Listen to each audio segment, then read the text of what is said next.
പാലക്കാട് കൂറ്റനാട് ഇരുനില വീട് തകർന്നു വീണു. പാലക്കാട് കൂറ്റനാട് വട്ടേനാട് ഹൈസ്കൂളിന് സമീപം നിർമ്മാണത്തിലിരുന്ന ഇരുനില വീടാണ് തകർന്നത്. കഴിഞ്ഞ ദിവസം രാത്രി 9 മണിക്കാണ് സംഭവം. കൂറ്റനാട് സ്വദേശി വടക്കേതിൽ ആരിഫിന്റെ 2 നില വീടാണ് തകർന്നത്. 10 വർഷത്തിലധികമായി വീട് കോൺക്രീറ്റ് കഴിഞ്ഞു കിടക്കുകയായിരുന്നു. ഇപ്പോൾ വീണ്ടും പുനർനിർമ്മാണം നടക്കുമ്പോഴാണ് തകർച്ചയുണ്ടായത്. 2 ദിവസം മുൻപ് വരെ വീട്ടിൽ പണിക്കാരുണ്ടായിരുന്നു. രാത്രി വലിയൊരു ശബ്ദം കേൾക്കുകയും നിമിഷങ്ങൾക്കുള്ളിൽ വീട് നിലം പതിച്ചെന്നുമാണ് സമീപവാസികൾ പറയുന്നത്.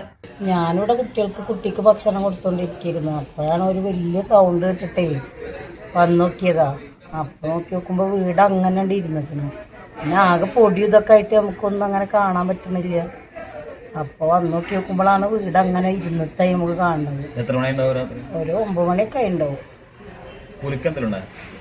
അങ്ങനെ അതിനുള്ള ടൈമൊന്നും നമുക്ക് കിട്ടില്ല. എന്താ സംഭവിക്കണത് പോലും നമുക്ക് മനസ്സിലായില്ല. അപ്പത്തിനും ഇങ്ങനെ കൂറ്റനാട് പടിഞ്ഞാറങ്ങാടി റോഡിൽ റൈസ് മിൽ നടത്തുകയാണ് ആരിഫ്. പണിക്കാരില്ലാത്ത സമയത്ത് വീട് തകർന്നു വീണതിനാൽ വലിയൊരു ദുരന്തം ഒഴിവായി. വീട് തകർന്നു വീഴുവാനുള്ള കാരണം വ്യക്തമല്ല.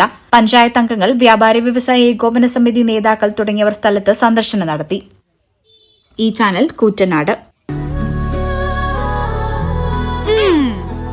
എന്താണ് ബ്രൈഡ്, ഇനി എപ്പോ റെഡിയാവാനാ?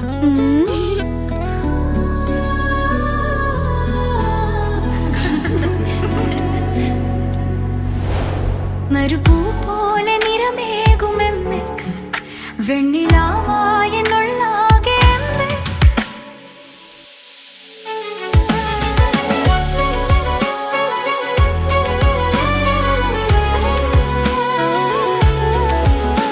മനസ്സിലുണ്ടോ? MX-ലുണ്ട്. MX വെഡിംഗ് സെന്റർ ഇനി വളാഞ്ചേരിയിലും. MX wedding centre Valanchery, Pattambi, Koottanad, Koppam, Kecheri.